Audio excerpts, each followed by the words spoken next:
Okay, everyone is here, and we just received a message that we can get started. So let's call the case of United States versus Kara Bassett. My name is Judge Rubin. Scoring judges, please look to the two buttons on the lower left of your screen and turn off your audio and your video. These should remain off until the trial ends, and you should also have your video set to hide all non-video participants. So basically, me and the attorneys who are speaking and whoever the witness is. So like I said, this means only the people on the screen right now should be the advocates and me, and whenever the witness comes up. So once everyone does that, looks like we are good. Okay. Can the attorneys please make their appearances, starting with the plaintiffs? Yes, Your Honor. Good morning. My name is Joseph Bellardo, and I am here today on behalf of the people of the United States and the government. Alongside me today will be my co-counsel, Chandon Clemico. Now, you're not going to see Mr. Clemico on screen because he's going to be handling the technology sides of today's case, as well as doing his best just to keep me on track. Now, after the defense enter their appearances, we have just a few pretrial matters to attend to. Thank you. Defense, can you please make your appearance? Yes, Your Honor. Good morning. My name is Rachel Bates, and I, along with my co-counsel, Ms. Katie Hensel. Good morning, Your Honor. Will be representing the defense in today's case. Thank you. Plaintiff, if you don't mind, can you just repeat your name one? Yes, of course. Yeah, my name is Joseph Bellardo. Thank you. Would now be a good time to attend to those pretrial matters? Yes, so before opening statements, we're going to hear from each party, and everyone should make sure they are in speaker view, just to remind you when you're doing this, and that's the button on the upper right on your screen. And attorneys, please remember to mute your audio when you're not speaking, and you may proceed. Yes, Your Honor. Today, we would like to invoke Rule 615, the constructive sequestration of all witnesses, barring party representatives. And today, we have a party representative, that's FBI agent Steph Branham. Yes, thank you. And we would also like to turn the court's attention to several of Judge Falkenstein's pretrial rulings, specifically Evidentiary Ruling 7. Now, this states that Exhibits 4 through 33 are pre-admitted and may be used at any time for any purpose. And the reason I turn your attention to this is that we plan to display these exhibits throughout today's trial, specifically in our opening statement. Thank you, Mr. Bellardo. And just one final thing, Your Honor, I would like to turn the court's attention to Stipulation 12. And that states that on August 18th, 2018, Don Clark was declared deceased from the state of Florida. And today we turn the court's attention to that because it's not at issue in today's case. Thank you. Is there anything further? No, Your Honor. With that, we are ready to proceed. Great. Anything from defense? Yes, Your Honor. At this time, we would like to make a note of the fact that the defendant will be sitting at counsel table, even if she will not be appearing on screen. Thank you. We would also like to invoke Rule 603, the constructive swearing in of all witnesses. Yes, that's fine. Thank you. With that, the defense is ready to proceed. Great. Okay, plaintiff, are you ready to proceed with your opening statement? Yes, Your Honor.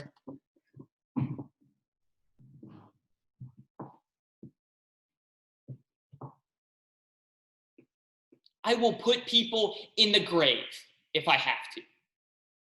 I will do anything to protect these elephants. Members of the jury, those aren't my words. They are the promises of the defendant, Kara Bassett. Ms. Bassett said that she would put people in the grave if she had to. And today, the evidence will show that that's exactly what she did. And this is Don Clark. He was a husband and a father and a businessman. But on August 18th, 2017, he was murdered. He was murdered on his own property by his own wife, the defendant. Good morning, Your Honor, members of the jury. My name is Joseph Bellardo, and I am here today on behalf of the people of the United States of America. Throughout today's trial, I will prove to you beyond a reasonable doubt that Miss Bassett kept her promise and put Don Clark in his grave. So what happened? Well, today at trial, you're going to learn that the defendant and her husband ran the Greater Tallahassee Elephant Park. But you'll also learn that they disagreed about how that park should be run. Mr. Clark viewed the park simply as a way to make money. But Miss Bassett tried to convince her husband to transform the park into an elephant sanctuary. You'll even learn that Mr. Clark promised his wife that eventually they would turn the park into a sanctuary. But that wasn't enough for the defendant.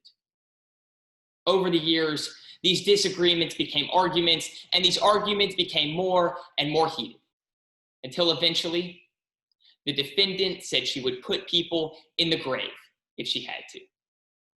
When Don Clark failed to keep his promise, that's when the defendant decided to keep hers.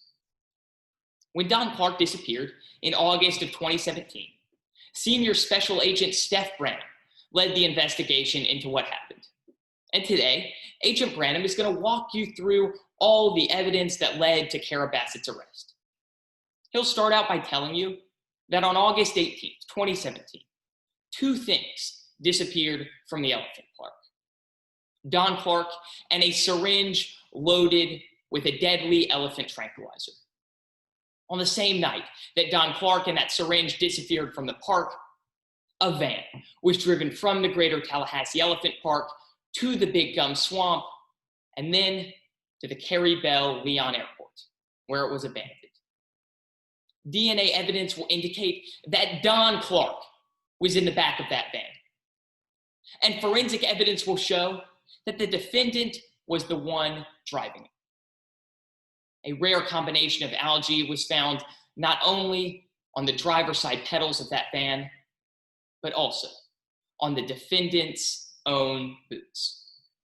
Finally, you're going to learn that in the days and weeks following Mr. Clark's disappearance, the defendant didn't even try to contact him once. She simply converted the park into the elephant sanctuary she'd always wanted. Members of the jury, Don Clark didn't keep his promise, but the defendant kept hers. She promised to kill him, and she put him at the bottom of the Big Gum Swamp, and that's why. At the end of today's trial, I'm going to come back and ask that you find the defendant guilty of first-degree murder. Thank you. Thank you, Mr. Bellard. Ms. Bades, you may proceed when you're ready.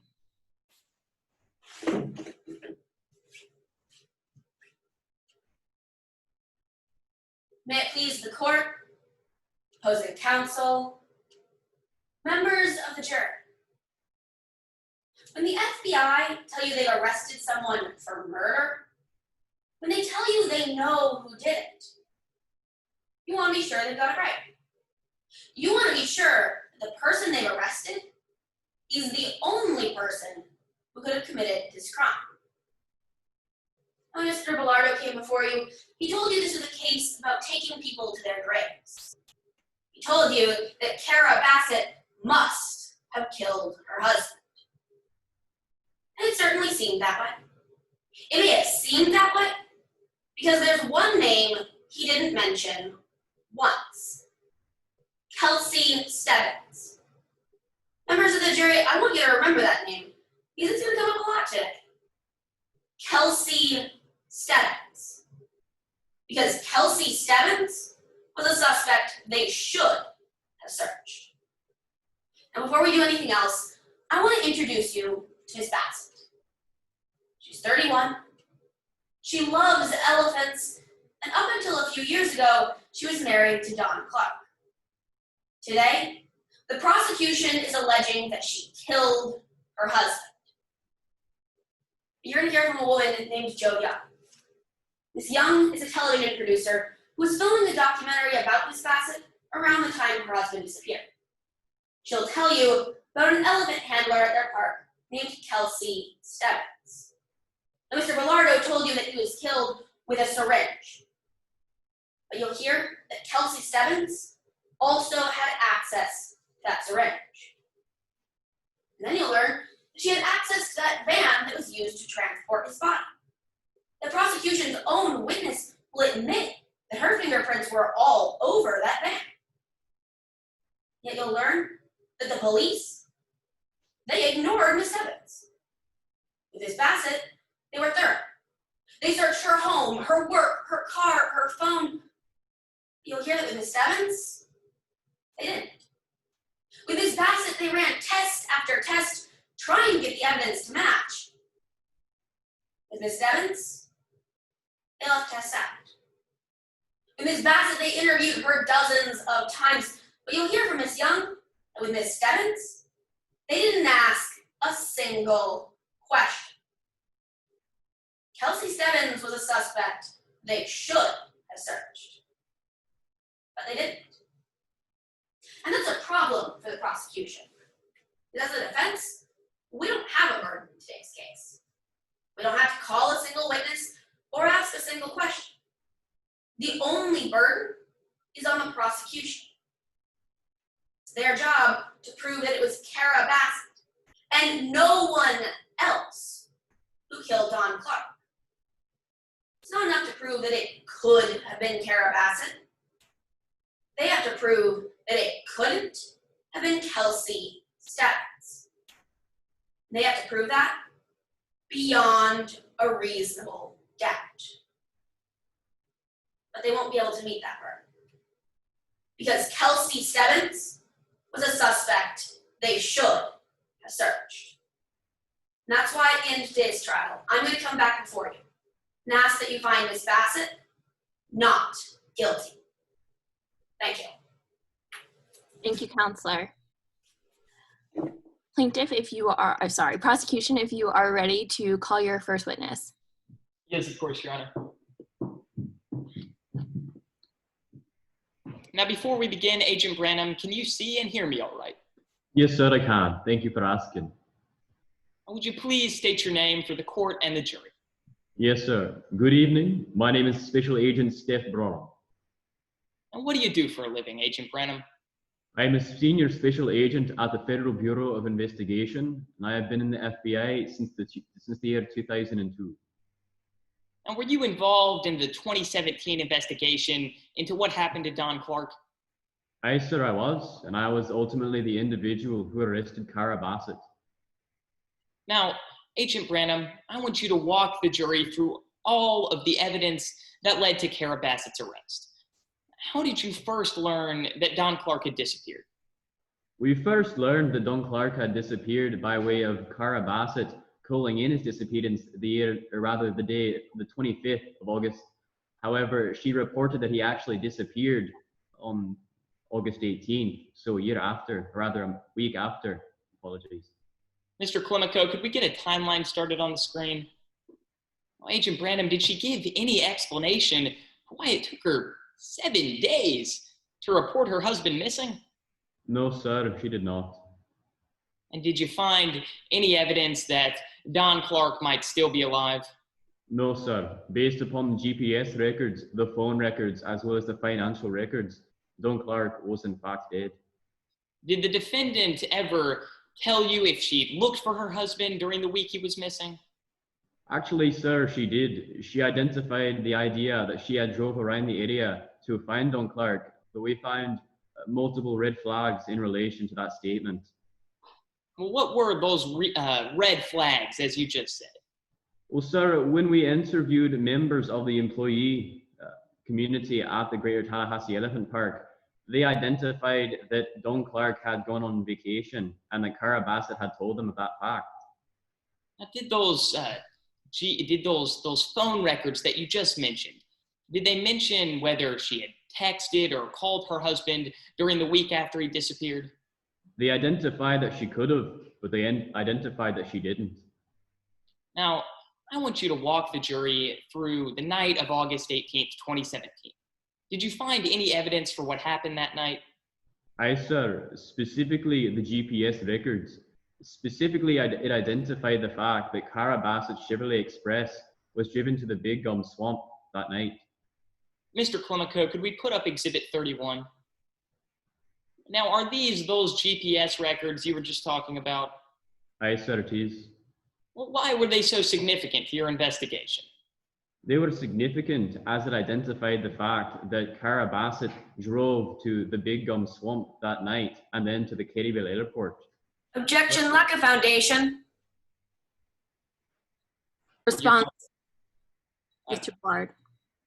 Your Honor, my witness just testified to the fact that the van and the GPS coordinates indicated that it had started out the night at the Greater Tallahassee Elephant Park, and then it was driven to the Big Gum Swamp and then to the Kerryville Leon Airport. And because he was the lead investigator on this investigation, as he already testified to, he would have knowledge of these GPS coordinates and already laid the foundation for this. May I respond to that, Your Honor? Yes, you may, Ms. Bays. Your Honor, my objection wasn't to where the van went, but rather to the fact that he said Cara Bassett drove that van to the swamp and then back to Tallahassee. This witness has no way of knowing what Cara Bassett did that night, and since he has laid no foundation as to physical evidence that would tie Cara Bassett to that van, he can't testify to that. What is your response to that, Mr. Bellardo? Your Honor, I'm happy to just lay proper foundation to avoid the witness from speculating. Thank you. You may proceed. It's sustained, and proceed to lay some more foundation or to reframe your question. Perfect. Now, Agent Branham, without speculating as to who was driving that van, could you describe these GPS records and what they showed the van did? Aye, sir. It specifically identified the fact that the van, regardless of who was driving it, drove to the Big Gum Swamp first, and then to the Kerryville Airport. Now, I'd like to talk about that van.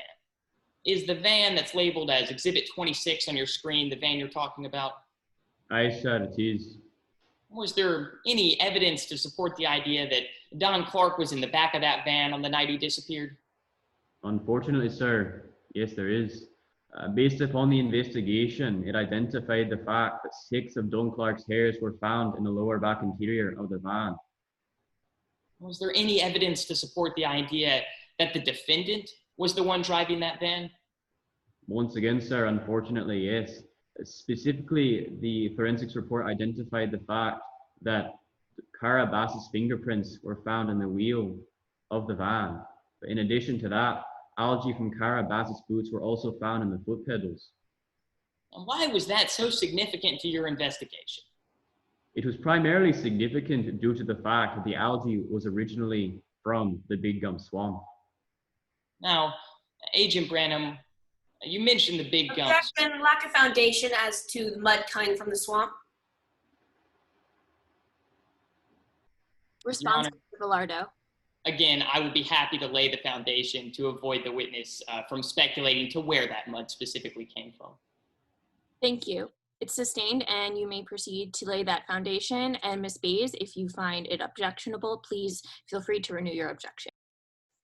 Now, Agent Branham, without saying where that mud came from, could you testify to why the mud on the bottom of Miss Bassett's boots was so significant to your investigation?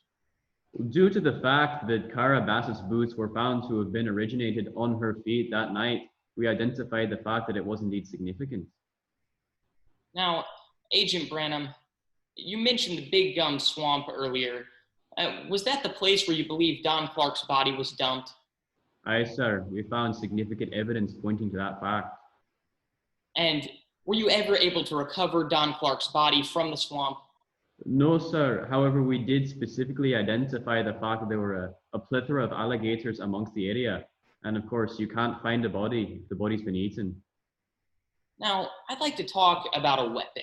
Were you able to recover anything or indicate anything in your investigation that might have been used as a potential murder weapon? Well, now that you mention it, sir, yes. Specifically in reference to our investigation at the Greater Tallahassee Elephant Park and the supply facility.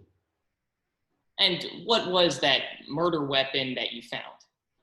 Well, to be honest with you, we didn't actually directly find it. We indicated the fact that it was missing. Moreover, in the supply facility, there was a canister full of carfentanil, an elephant tranquilizer. And did you ever find a logbook that would indicate how many syringes there should have been? Aye, sir, we did. And how many syringes did you recover? We were able to recover 23. However, based upon the logbook, there were supposed to be 24 within the canister. Did the defendant ever explain why there was an entire syringe missing? No, sir. Rather, she only identified the fact that she was the final person to have utilized one of the syringes, as identified in the logbook.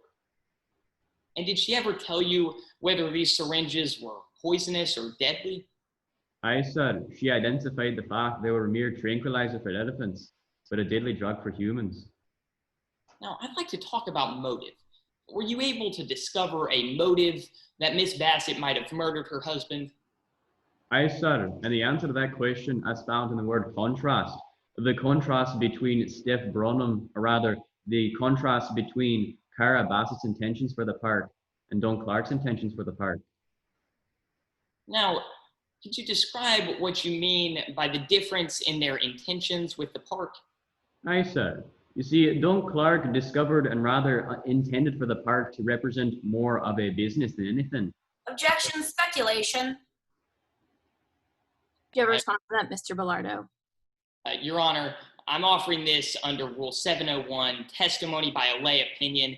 In this case, my witness is not saying that Don Clark did in fact want that. He's just saying that based on his rationally based perception and the time that he learned about Miss Bassett and Don Clark's interactions, he believed that to be the case. May I respond, Your Honor? Yes, you may, but please let Mr. Bellardo finish, and then you may respond. Mr. Bellardo, was there anything else you wanted to say? Oh, that's it, Your Honor. Opposing counsel is more than welcome to respond. Ms. Bays, you may respond now. This witness has never actually seen Don Clark, and so can't make an opinion based off of what he's seen as to what Don Clark wanted. So it's not rationally based on his perception. May I respond, Your Honor? You may. What I was saying when I said it was rationally based on his perception is that it was rationally based on the interviews that he had with park employees, the interviews that he had with Miss Bassett, and his investigation. Now, it was rationally based on his knowledge of what Mr. Clark was about based on those interviews and his deep investigation. In that case, Your Honor, I would change my objection to lack of foundation. They haven't actually laid that foundation as to where this witness is getting that information from. Ms. Bays, I believe he mentioned the interview. So, Mr. Bellardo, I am going to overrule the objection for now, but if you continue to speak about his investigation, what he found from this investigation, please make it clear that that is where the information is coming from. Yes, of course, Your Honor. You Now, may continue. Agent Branham, you mentioned that there was a disagreement about how to run the elephant park. Who had the final say in the elephant park? Ultimately, Don Clark had the final say, as he technically owned the park. And did Miss Bassett tell you how that made her feel? Aye, sir. She was furious about it. Now, Agent Branham, just one final question. Mr. Clemico, could you pull up Exhibits 8 and 31, please? Now, could you describe what these exhibits show? Aye, sir. It appears as though Exhibit 8, the first picture, is a picture of what the park looked like when Don Clark was in business, rather when he was alive. And the second picture is what more so Cara Bassett intended the park to be, which is what it is now. Now, how long after Don Clark's disappearance did the defendant convert the elephant park into a sanctuary, as you just testified to? I believe it was October of 2017, so 2 months subsequent to the disappearance of Don Clark. Thank you, Agent Branham. No further questions, Your Honor. Thank you, Mr. Bellardo. Ms. Bays, would you like to cross-examine this witness? Yes, Your Honor.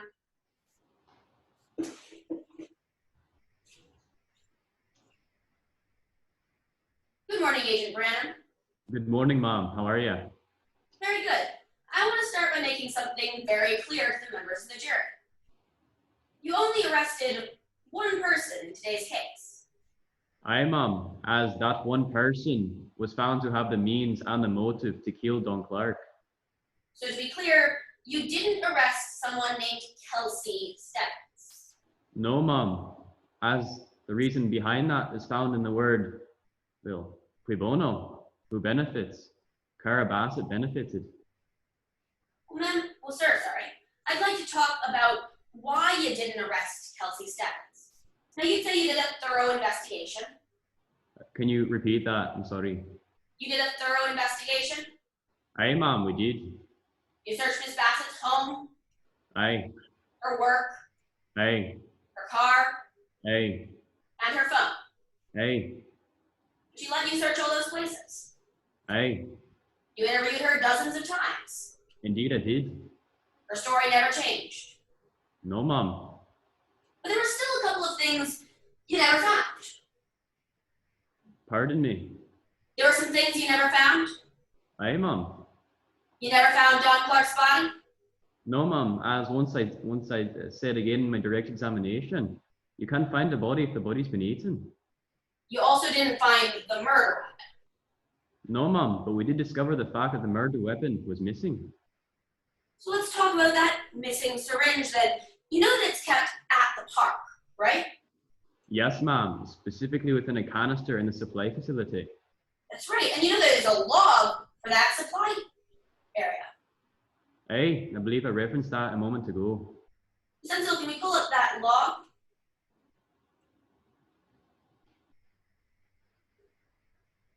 Is that what you were referring to, ma'am?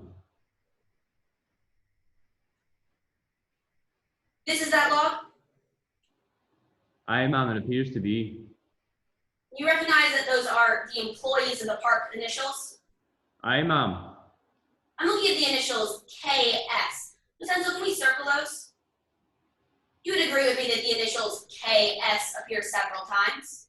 Aye, ma'am. I believe that's from Kelsey Stebbins. That's right. Kelsey Stebbins had access to that tranquilizer. Aye, ma'am, as did the majority of the other employees. So now let's talk about that mud you mentioned earlier, right? Pardon me. You mentioned some mud earlier? I believe I referenced algae, not mud. Algae then. You found that algae in two places. Aye, ma'am. You found it on a pair of boots. Aye, Bassett's boots. Well, you asked Miss Bassett about her boots, didn't you? Aye. She told you that the algae on her boots came from the mud from her park. Aye, ma'am, but I did find that quite suspicious, as based upon the forensics report, the algae likely was originated from the Big Gum Swamp. To be clear, sir, you didn't test the mud at her park, did you? Ma'am, I am not a forensicist. You didn't have your team search the mud at the park? No, ma'am. However, once again, we did investigate the swamp and test the swamp. Well, all right then. Let's assume for a second, for argument's sake, that the mud did come from the swamp. I want to talk about some ways mud can get on boots. I brought with me a pair of my own boots. Can you see these? Aye, ma'am, but they don't appear to be anything like Bassett's boots, but I do see the analogy. That's all right, sir. We're not saying that they're Bassett's boots. They're just a pair of boots. Aye, ma'am. Now, if I were to take this boot and go stomping around in a swamp, I'd probably get mud on my boot. Aye, ma'am, and you would do that if you went to the Big Gum Swamp as well. That's right. If I were to then go inside, I might track mud inside. Aye, ma'am. Specifically algae. Sir, if someone else were to come step in that mud and algae, they could get mud and algae on their boot. Aye, ma'am, but Bassett's boot. Bassett's the only one who had access to her own boots. Well, to be clear, sir, this boot could get mud on it without ever having gone to that swamp. Oh, is that a question? Yes, sir. Aye, ma'am. Well, specifically, I'd say so, but the fact of the matter is that algae was from the Big Gum Swamp. All right, then. Let's talk about who might have gone to that swamp. Alrighty. Let's can you pull up our forensics report? I'm sorry. Oh, sorry. Can you zoom in on the section about mud and algae? Now, I couldn't help but notice you didn't test Kelsey Stebbins' boots. Ma'am, once again, I am not a forensic examiner. Sir, you didn't have your team investigate Kelsey Stebbins' boots? Aye, but once again, ma'am, I'm not a forensic examiner. Therefore, I don't really know exactly how they test it, or rather how they compare it. Sir, you know that your team didn't investigate Kelsey Stebbins' boots. Objection, Your Honor. Asked and answered. Your Honor, the witness has not answered the question. Your Honor, opposing counsel, Miss Bays, asked the question multiple times earlier in her investigation if he had his team investigate those boots. And he answered the question then, and now she's continuing to bring it up now.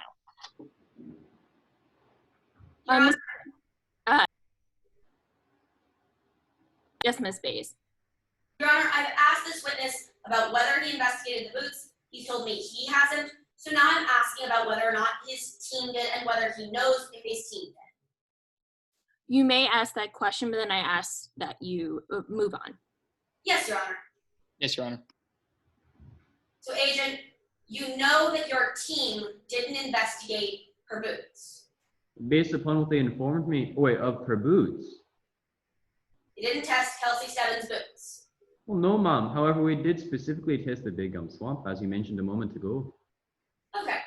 So let's talk about that other place you found the mud. You found it on a parked van. Aye, ma'am, and the foot pedals. To be clear, you did fingerprint testing on that van. We did the fingerprint testing on the wheel of the van. Senzel, can we switch over to the fingerprint section of our report? I'm looking at the section titled Conclusions. Now it says that Kelsey Stebbins' fingerprints were found on that van. Aye, ma'am. However, once again, Cara Bassett's boots as well. So that's a yes to my question. Kelsey Stebbins' fingerprints were on that van? Yes, ma'am, that is correct. Thank you. No further questions. Thank you, Ms. Bays. Is there any redirect examination? Yes, Your Honor, just a brief redirect.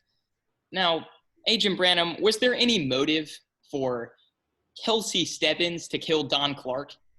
No, sir. Based upon my investigation, there was no motive for Kelsey Stebbins.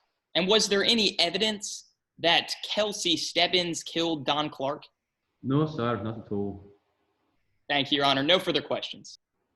Thank you. Is there any, I think I just got a chat message for a time check. So before we have a time check, I'd just like to ask, is there anything else from the prosecution? No, Your Honor. With that, the prosecution rests. Anything at this time from the defense? Yes, Your Honor. At this time, the defense calls Joe Young to the stand. Oh, excuse me. I'm sorry. Before you call your first witness, thank you. Let's just have a brief time check from the plaintiff as requested by the prosecution. Plaintiff? I believe that the time in the chat actually referred to calling time at the end of my redirect, not that it was a time check for that. Okay. My apologies. You're I all thought it was a time check. Okay, thank you. So we're good. Prosecution rests. Yes, Your Honor. Fantastic. Okay, Ms. Bays, you may call your first. If there's no further motions, Ms. Bays, you may call your first witness. At this time, the defense calls Joe Young to the stand. Mr. Young, you are pre-sworn. You may proceed. Please introduce yourself to the members of the jury. Good morning. I'm Joe Young, a television producer for Florida Studios. And where are you calling in from? I'm currently in Miami, ma'am. How is it there? It's nice, sunny. What's your involvement with today's case? In 2015, my studio was contracted to make a documentary about Cara Bassett. And she has an elephant park. I don't know if you've heard about it. Did you stop filming that documentary after Mr. Clark disappeared?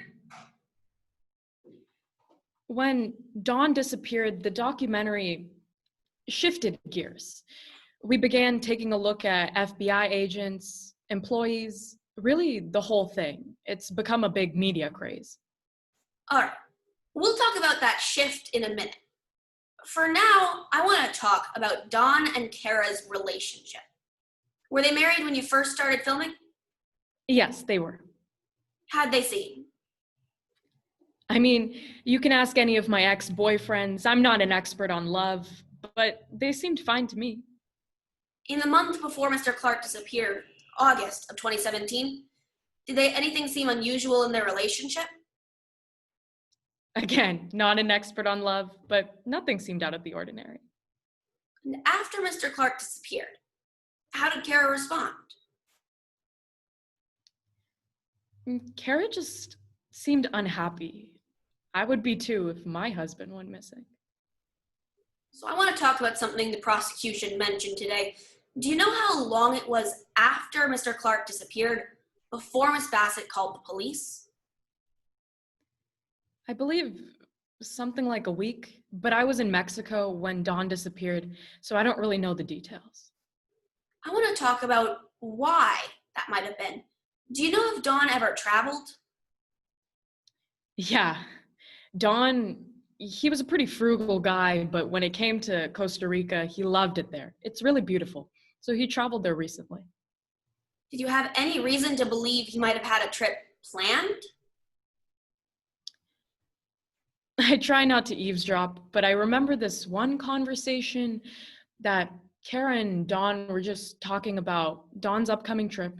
It really didn't seem like anything much. What did you hear Miss Bassett say? She just mentioned that. Objection, Your Honor. This is hearsay. The testimony that opposing counsel is about to elicit from this witness will be hearsay. Respond. Your Honor? Yes, Your Honor. We believe that the statement this witness is about to say is, "I don't mind if you go without me." We're not offering this for the truth of the matter asserted. We don't care whether or not she actually did mind. We're offering this for the effect on the listener in this case being herself. She knew that she had given permission for Dawn to go on a trip. And because of that, she thought he was on a trip. May I respond, Your Honor? Yes, please, Mr. Bellardo. Opposing counsel are clearly offering this statement to prove the truth of the matter asserted. They're trying to say that because Miss Bassett might have said, "I don't mind you going without me," that Don Clark went on a trip to Costa Rica. And today, that's simply inadmissible.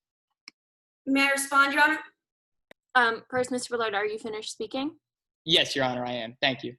Okay, yes, Ms. Bays, please respond, and also just make clear what this effect exactly was. Yes, Your Honor. So first of all, we don't actually believe he went on a trip to Costa Rica. We agree that he's dead.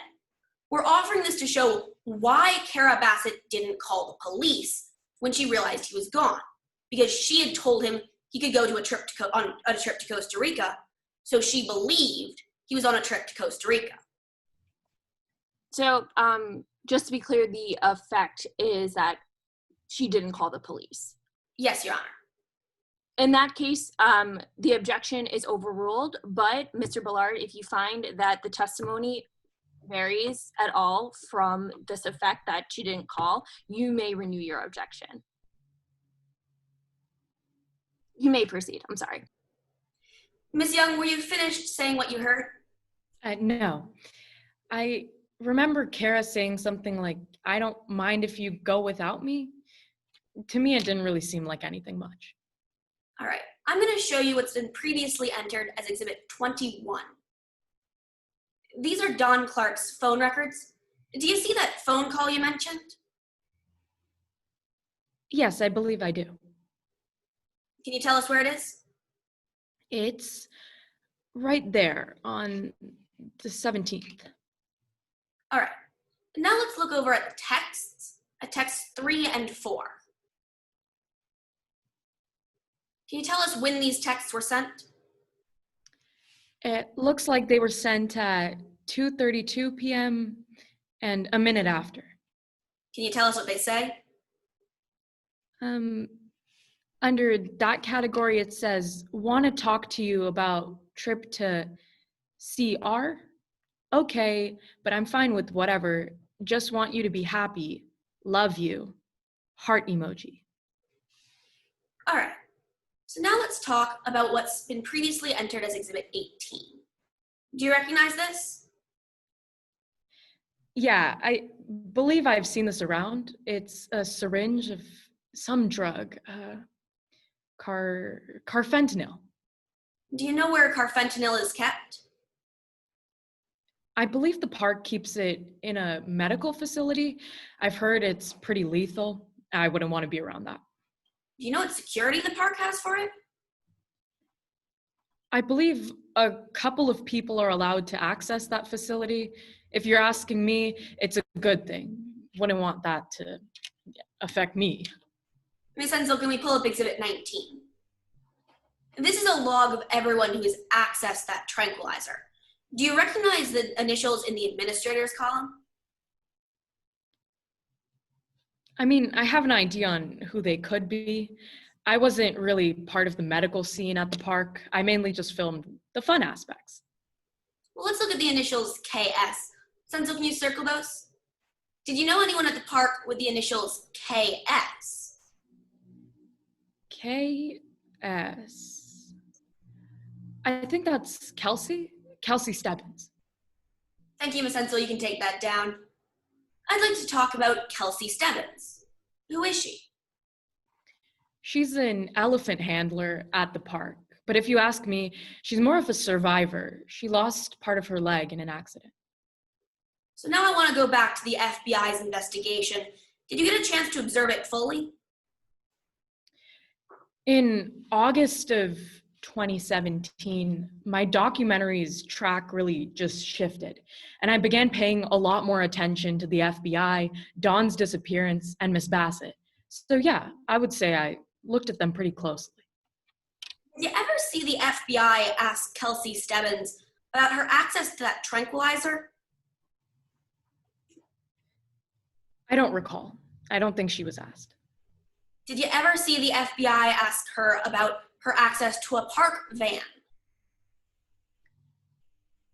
I don't think so. I don't remember Miss Stebbins being interviewed. Did you ever hear them ask her about her access to that accident? Do you mind restating your question? I don't think I caught it. Sorry, ma'am, I misspoke. Did you ever hear them ask her about that accident you mentioned? No, I don't think so. I would love to learn more about it, maybe in another documentary.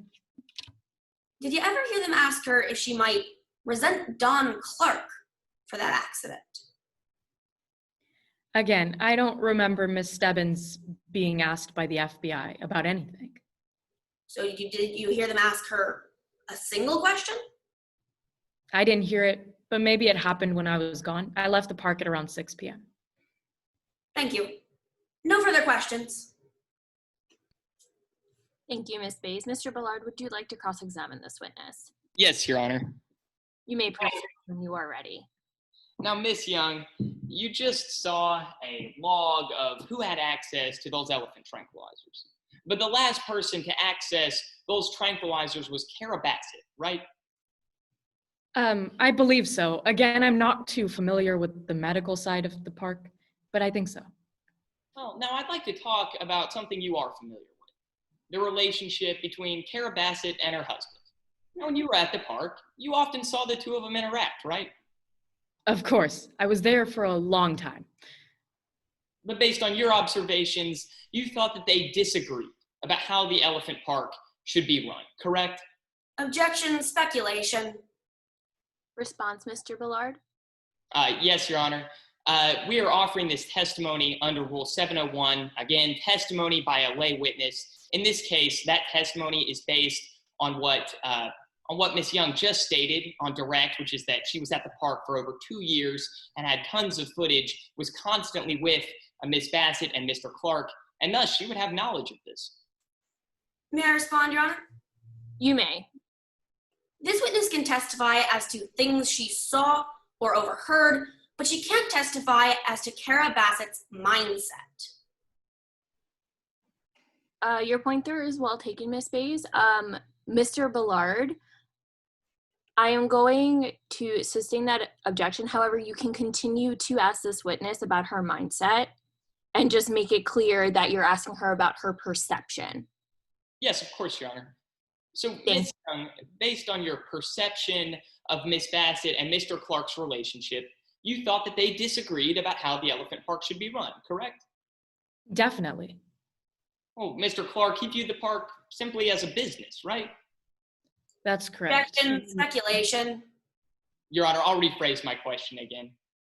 Based on your perception, Ms. Young, you thought that Don Clark viewed the park simply as a business, correct? That's correct. When it came to business, Don was a pretty frugal dude. He even refused to Venmo me a couple of times. But again, based on your perception, you thought that Miss Bassett wanted to transform the park into an elephant sanctuary, correct? That's correct. She told me about it the minute I met her. And over the years, Objection, hearsay. What's your response to that, Mr. Bellard? Your Honor, I did not call for the witness to talk about hearsay or any specific conversation. Rather, my question was just a broad question based on her rationally based perception. Did she believe that Miss Bassett wanted to transform the park into an elephant sanctuary? If that is your question, Mr. Bellard, that did she want to transform it into an elephant sanctuary, then I overrule the objection. However, refrain yourself from asking what she specifically said. Yes, of course, Your Honor. Now, Miss Young, over the years, you saw that those disagreements become more and more heated arguments, correct? I guess. You actually have video of Miss Bassett discussing that ongoing disagreement. Isn't that correct? I had a video, but I was asked to delete it. Well, you have video of Miss Bassett talking about that disagreement. That's correct, right? Yeah, that's correct. Now, I assume you have an online logbook of all of your videos, correct? Of course. I keep very good track of all my work. And you recognize exhibits 36 and 38 as videos you filmed in June of 2017, correct? Yes, some of my best work, I might add. Your Honor, we offer exhibits 36 and 38 into evidence. Their authenticity has been stipulated. Any objections, Ms. Bays? I have no objections to those two clips. However, under Rule 106, which states that if opposing counsel wishes to enter a part of a recording, they need to enter all of the recording that the jury should see for fairness' sake. In this case, those two clips are a small section of a larger video that's part of a reality TV show. Now, as we all know, reality TV shows have contrived narratives. And so without the rest of that show, we can't take these two clips for their fairness. So we would ask that opposing counsel enter a series of videos that we have, not the whole documentary. We understand that would be too long, but 5 or 6 minutes of footage. And she doesn't actually have to play them, just enter them. What's your response to that, Mr. Bellardo? Your Honor, unfortunately, I'm going to decide that we're not going to enter those extra videos because these two videos not only are not hearsay because they're offered under Rule 801, Part D2, as statements by a party opponent, but they're also very relevant to today's case. Because if I may proffer, these two videos are going to demonstrate Miss Bassett's mindset. And that is something that is very important for the trier of fact, in this case, the jury, to be able to understand and see. Mr. Bellardo, my understanding of Ms. Bays' objection isn't to hearsay, it's just to the rule of completeness, that you need to include the entirety of the video into evidence. You don't necessarily have to talk about the whole video. So I want to know your response to the rule of completeness issue. Is that clear? Yes, Your Honor, that's perfectly clear.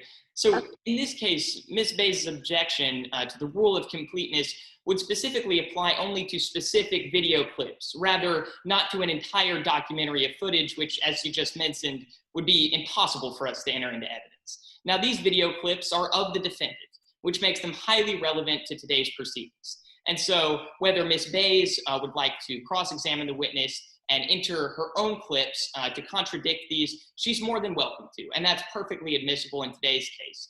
But today, we only offer these two video clips. Ms. Bays, I'm going to ask you to respond and also just to make clear to the court exactly what you want into evidence in order to not be concerned about the rule of completeness and why the amount you want in is necessary. Yes, Your Honor. Your Honor, each of the clips that opposing counsel is trying to offer is a small section of a larger video. In this case, each clip is a sentence or two, and the whole video is several sentences longer. It's a 5 or 6 minute video in total, and we think that all of those clips need to be entered for fairness so that the jury can see all of those clips and see the whole story together. Now, Mr. Bellardo, last response, do you have an explanation of why entering the 5 or 6 minutes, not saying you have to talk about all of it, just entering it into evidence is not necessary for the rule of completeness specifically, not any other objections. Yes, Your Honor. I do not believe that today it is necessary to enter in that 5 or 6 minutes because it's just going to confuse the jury. Today, the jury has a simple goal. And that goal is to deliver justice. And today, it's important that they be crystal clear on what happened. And by entering 5 or 6 minutes of video, we're only going to confuse them. Very brief response, Ms. Bays, as to why this will not confuse the jury, the extra few minutes of video. Your Honor, we actually believe that it will clear things up for the jury because only seeing one side of the story isn't seeing the story crystal clear, as opposing counsel put it. They need to enter all those clips so that they can see the whole story and make a reasonable conclusion. Very well. The objection is sustained. Mr. Bellardo, you are allowed to enter the clips in the amount that Ms. Bays has requested. But like I said, you don't have to talk about all 5 or 6 minutes. You can just talk about the part that you wish. And if Ms. Bays wishes to talk about the other part, she can. Yes, To be fair, Your Honor, that would be exhibits 35 through 48. I believe so. Is that correct, Mr. Bellardo? I believe so, Your Honor, but I'd have to clarify the specifics of that when I assume that Ms. Bays wants to enter them or talk about them on cross-examination. I'd have to check then, but yes, of course.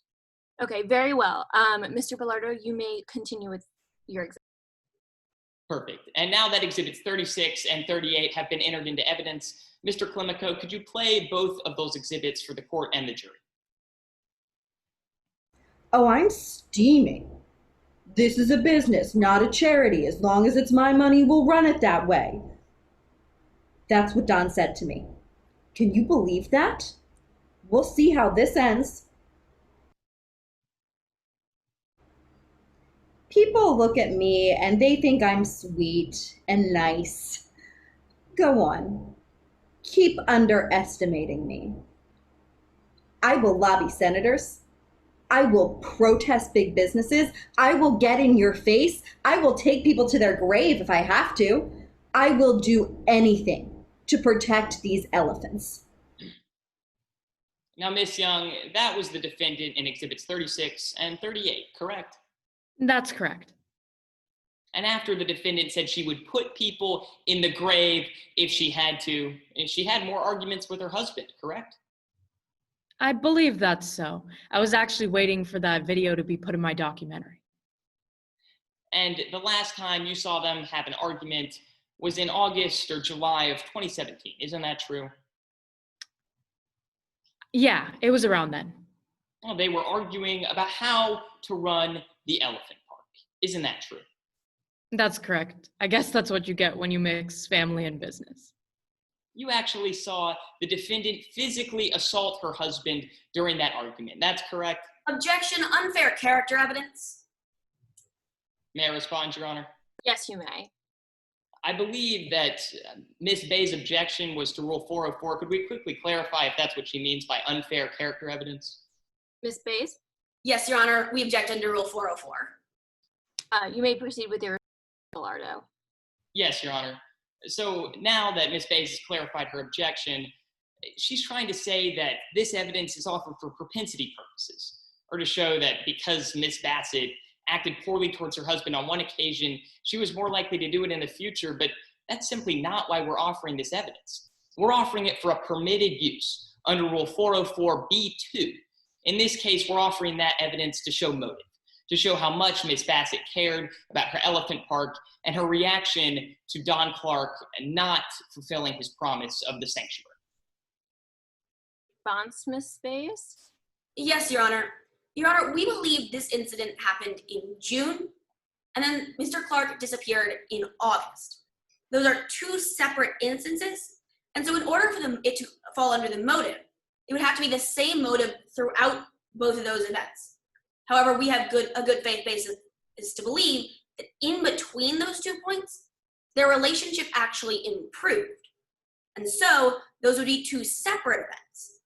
And because they're two separate events, they are offering it for propensity purposes. May I respond, Your Honor? Yes, please, Mr. Bellardo. Ms. Bay's objection should go to the weight of this testimony, not to the admissibility. This evidence is clearly admissible under Rule 404b2, but Ms. Bay's objection was simply to the idea that this evidence might just have changed or, in her opinion, not be correct. And she's welcome to cross-examine on that. But in this case, that doesn't change the admissibility of this evidence. The objection is overruled. You may continue, Mr. Bellardo. Ms. Young, would you like me to repeat my question? Yes, please. So during that August or July of 2017 fight, you actually saw the defendant throw a vase at her husband, correct? That's correct. It was a pretty ugly vase anyway. So about a month before Don Clark disappeared, his wife physically assaulted him, correct? Yeah, I guess you could say that. I'm not anyone to say physical assault, but she did throw that vase. Now, Ms. Young, I'd like to talk about the defendant's actions after her husband disappeared. Now, you're aware that Don Clark disappeared on August 18th, 2017, correct? That's what I was told. I was in Mexico at that time. And you're aware that by October of 2017, Ms. Bassett had already converted the elephant park into a sanctuary. Isn't that correct? Yeah, she had. And you think that Miss Bassett was sad about losing her husband, based on your rationally based perception, correct? I believe she was sad. Anyone would be. You say she was sad, but you remember the videos you took on December 24th of 2017, correct? I remember those, yes. Your Honor, just to clarify, Miss Bays and I already entered, I believe, exhibits 36 through 48, so I believe exhibit 44 is already in evidence. I believe so. Ms. Bays, do you have any disagreement on that? We do not. We agree that that's an evidence. Perfect. And Mr. Clemenco, could you play exhibit 44?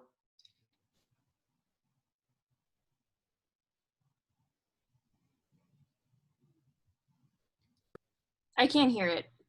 I believe we're having some technical difficulties. No, you can give it a moment to try and figure it out.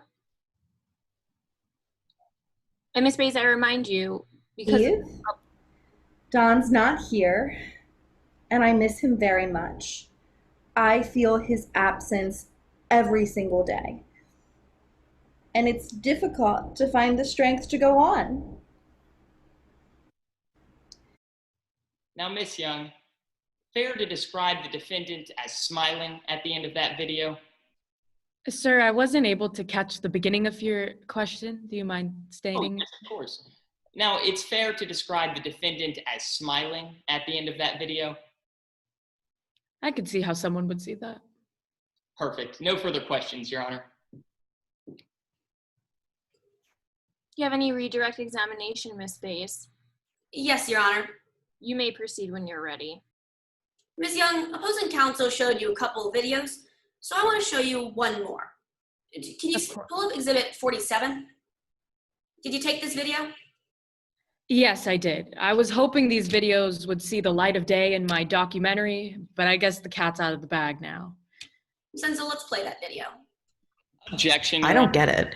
I worked with Yes, Mr. Bellardo. No, it was to my understanding that we were only entering the videos 36 through 44, specifically the videos from the day in question. Now, exhibit 47 is not one of those videos. I mentioned during my objection that I would have to check and see if these videos were part of that, but it was to my understanding we were only entering the footage of Miss Bassett on the day when those videos were taken. Now, this video is of Kelsey Stebbins, and I did not consent to that.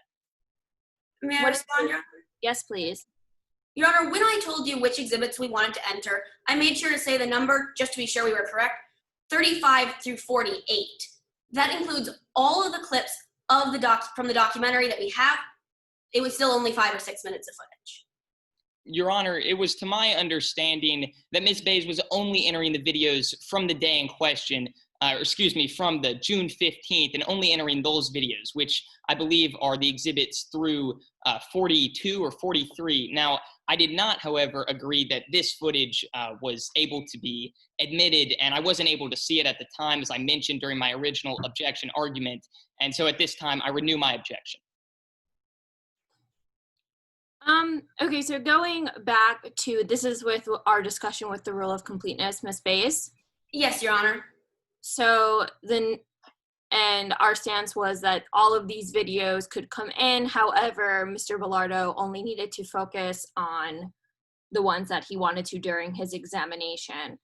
But there is now a dispute as to who said which videos. Am I correct there, Ms. Bays? Yes, Your Honor, I believe that is what the dispute is about. Yes. And Mr. Bellardo, we're clear on this? Oh, yes, absolutely, Your Honor. Okay, so Ms. Bays, very briefly, I want you to explain to me, and I'm inclined to overrule this. Well, first, I want you to explain to me why these need to be included in conjunction with Ms. Baskin's videos in order to have the rule of completeness, because it's not Ms. Baskin there. So please explain to me. Both Ms. Bassett's videos and Ms. Stebbins' videos were filmed as part of one documentary. That means they all played into the contrived narrative I mentioned earlier. Yep. So only seeing some of them doesn't provide the fairness that seeing all of them does. And so the jury needs to see all of those videos. So I do apologize for the confusions on the exhibit numbers, but that was, if this is, and Mr. Bellardo, you can correct me if I'm wrong, but if it's your understanding as well, that this is included in the 5 to 6 minute narrative of the videos, I did say that that could come in. And when you allowed the other ones in, you did assume that it will come in. So unless you can say that this isn't a part of the same documentary, I'm inclined to allow these in. Do you have a response to that?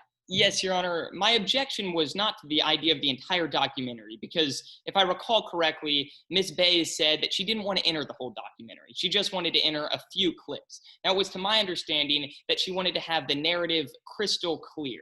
And in that case, she was talking specifically, in my opinion, about the videos of Ms. Bassett, not about all the videos in this case. But these videos are in fact part of the documentary that she referenced when we discussed that objection. Yes, Your Honor, they are. Okay, I'm going to overrule the objection. Please keep it brief as this is redirect examination. Yes, Your Honor. Yes, Your Honor. Ms. Hensel, can we play that video from the beginning? I think we have a technical difficulty. Yes. 5 years. But I don't get it. I worked with Don and Kara every day for 5 years, but the police didn't ask me a single question. Thank you. No further questions. Anything further from the defense? No, Your Honor. With that, we pass the witness. Anything from the prosecution? No, Your Honor. With that, we are ready to proceed to closing statements if opposing counsel is prepared. We are. Fantastic. I'm going to give the jurors here just like 2 minutes, so till 1:04. I ask if you don't go anywhere unless you desperately have to, just so they can catch up on their ballot. 1:05, and then we're going to proceed to your closing arguments. Thank you, Your Honor. Yes, Your Honor.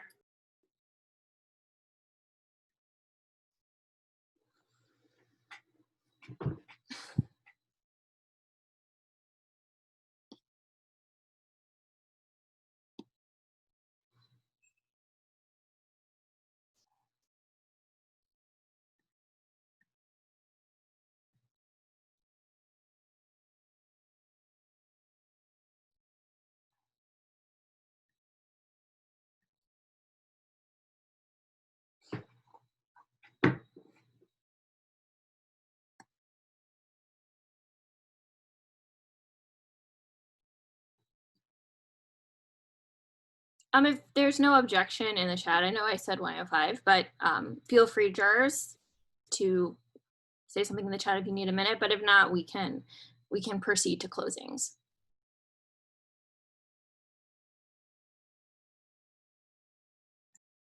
Oh, I think we're ready to. Good.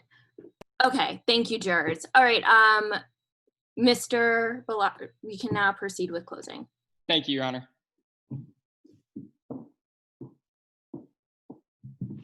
May it please the court, opposing counsel, members of the jury. She kept her promise.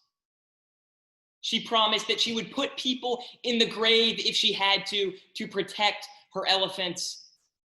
And that's exactly what she did. But you don't have to take it from me, members of the jury, because today at trial, you heard that promise from the defendant's own lips. Video proof of the defendant's intent to kill.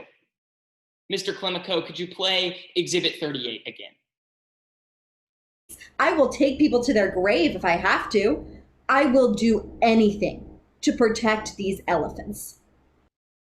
I will take people to the grave if I have to. Who was she talking about, members of the jury? She was talking about the person who time and time again disagreed with her about how to run the elephant park. She was talking about the person who wanted to keep her elephants in cages. She was talking about her husband, Don Clark. But don't forget about Joe Young's testimony today, because when the defense's only witness took the stand, she told you that the defendant and her victim constantly argued about how to run the elephant park. Members of the jury, she even told you that she physically assaulted her husband.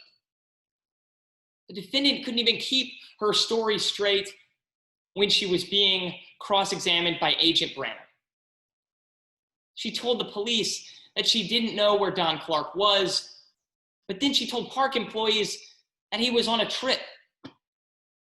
That's why the government accused Kara Bassett and charged her with first-degree murder. And by doing so, we assumed something called the burden of proof. We had to prove to you beyond a reasonable doubt that Miss Bassett killed her husband and that she did so with malice aforethought. And today, we met that burden. We met that burden with the testimony of FBI agent Steph Brown, with DNA evidence, with GPS records, but most importantly, members of the jury, we met our burden with the defendant's own words. After sitting through today's trial, you're aware that Don Clark disappeared on August 18th, 2017. But he wasn't the only thing to disappear from the elephant park, because on that exact same night, a syringe loaded with the deadly poison carfentanil also disappeared. GPS records then confirm that on the night in question, a van was driven from the Greater Tallahassee Elephant Park to the Big Gum Swamp and then to the Carrie Bell Leon Airport, where it was abandoned. Members of the jury, DNA evidence proved that Don Clark was in the back of that van. And forensic evidence proved that the defendant was the one driving it. A rare combination of algae was found not only on the driver's side pedals, but on the defendant's own boots. Now that is proof beyond a reasonable doubt. With her husband poisoned, Miss Bassett loaded him into the back of a white Chevrolet Express. And then she drove to the swamp where she dumped his body. But members of the jury, let's not forget that it was this same defendant who 7 days didn't report her husband missing. For 7 days, told no one that he was gone. Why did she do this? Well, it's rather simple, members of the jury. She wanted the trail to be as cold as possible. She wanted to give the animals at the Big Gum Swamp time to dispose of the body. She wanted her attorney to be able to stand here and say, look, there's no body. Kelsey Stebbins must have done it. But members of the jury, that's just not true. Because in today's trial, Miss Bassett lied. She lied about everything. When she was investigated by Agent Branham, he searched through her home. And he was supposed to find 24 syringes. But members of the jury, he only found 23.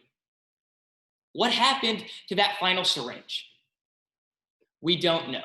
But when the defendant was asked about what had happened to it, she had no response.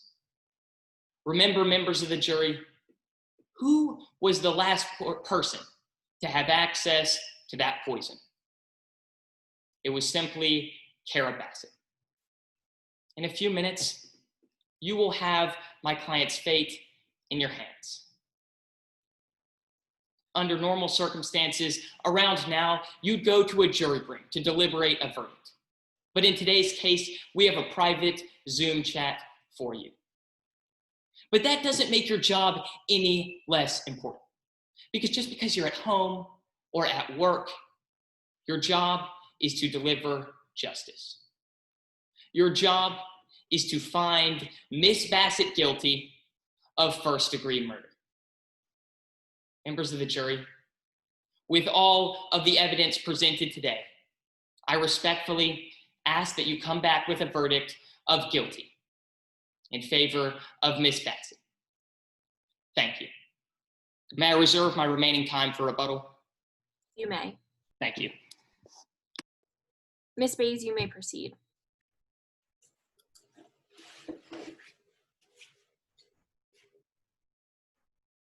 May it please the court, opposing counsel, members of the jury. Throughout today's trial, there's something I couldn't help but notice. That's just how much we actually agree with the prosecution about. We agree about how this crime was committed. Senzo, can you pull up our chart? We agree that someone killed Mr. Clark at the park that night. We agree that someone killed him with that elephant tranquilizer. We agree that after drugging him, someone put him in a van and drove him to the swamp. We agree that someone tracked mud from that swamp back to the van and then back to the park. We agree that someone wanted Mr. Clark dead. But it's not good enough for the prosecution to tell you someone wanted him dead. They had to prove that it was Kara Bassett. And they had to prove that beyond a reasonable doubt. That's the highest burden in our legal system. But they haven't met that burden. Because Kelsey Stebbins was a suspect they should search. And Mr. Bellardo told you Miss Bassett could have done a lot of those things. And he's right. It was her park, her drug, and her van. So we'll put some check marks up next to those three things. But she wasn't the only one with access to those things. Because you heard today about Kelsey Stebbins. She was an elephant handler at their park. So she had access to the park. And we can add a check mark there. But that's not all, members of the jury. You see, you heard about Exhibit 19. You heard about this log. It records everyone who had access to that tranquilizer. I'm going to have Ms. Hensel circle the initials KS for Kelsey Stebbins. And here's 6 times, members of the jury. Kelsey Stebbins had access to that tranquilizer. So when we go back to that chart, we can add another check mark there. And what about the mud?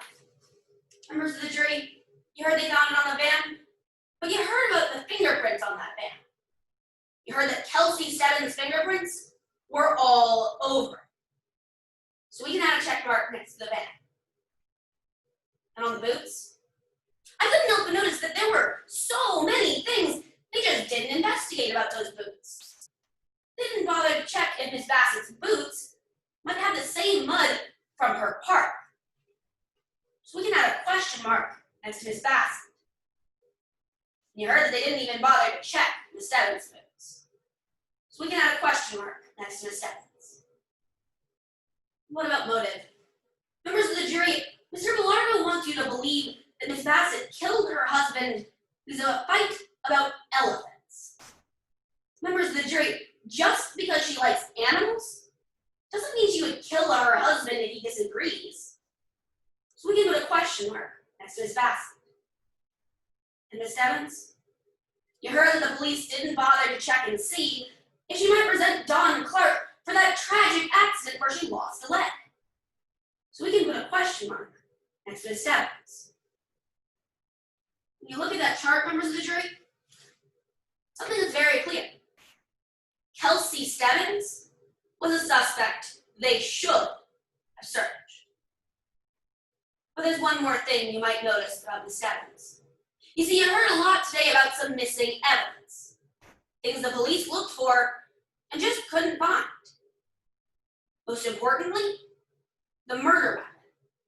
They never found that missing syringe. But you heard they were thorough with Miss Bassett. They searched her home, her work, her car, her phone, and they couldn't find it. But Miss Stebbins, you heard they didn't search any of her belongings. For all we know, that missing syringe, it could be on her nightstand right now. So we can add something else to our charge. Members of the jury, the chart's clear. Kelsey Stebbins was a suspect they should have searched. And when they can't rule her out, they haven't met their burden. And they knew they couldn't meet their burden. So they tried to distract you by saying, well, she didn't call the police for a week, so she must be guilty. But members of the jury, you heard why she didn't call the police. She thought he was on a trip to Costa Rica. He had told her he was going to Costa Rica. She had agreed he could go to Costa Rica. And so when she finally realized something was wrong, she called the police. Now, they've also tried to get you to focus on a quote taken out of context. That quote about, I want to put them in their graves. Members of the jury, she was saying that with a list of other things. I will lobby senators. I will protest. Members of the jury, have you ever heard a figure of language? If I were to tell you right now, I would kill for a candy bar. You don't think that after this trial I'm going to go murder a convenience store owner? All that quote tells us is Bassett likes elephants and uses figurative language. That's not proof beyond a reasonable doubt. Because the truth is, Kelsey Stebbins was a suspect they should have searched. And because they didn't, you need to find Miss Bassett not guilty. Thank you. Thank you. Rebuttal, Your Honor. Yes, you may proceed. And before I begin, may I ask that Ms. Bay's second chair put that demonstrative that she just used up on the screen, please? Sure.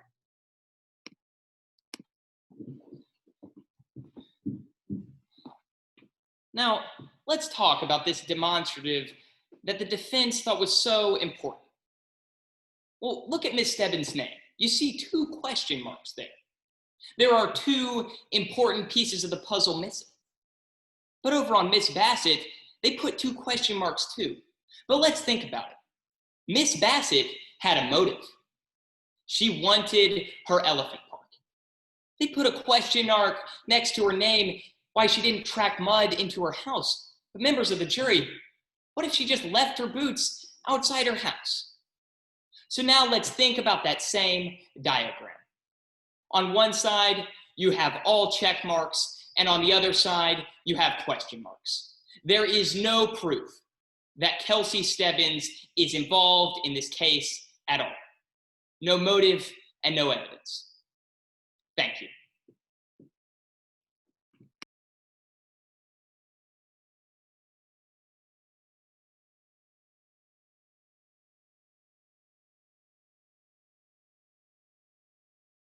I believe you're muted, Your Honor.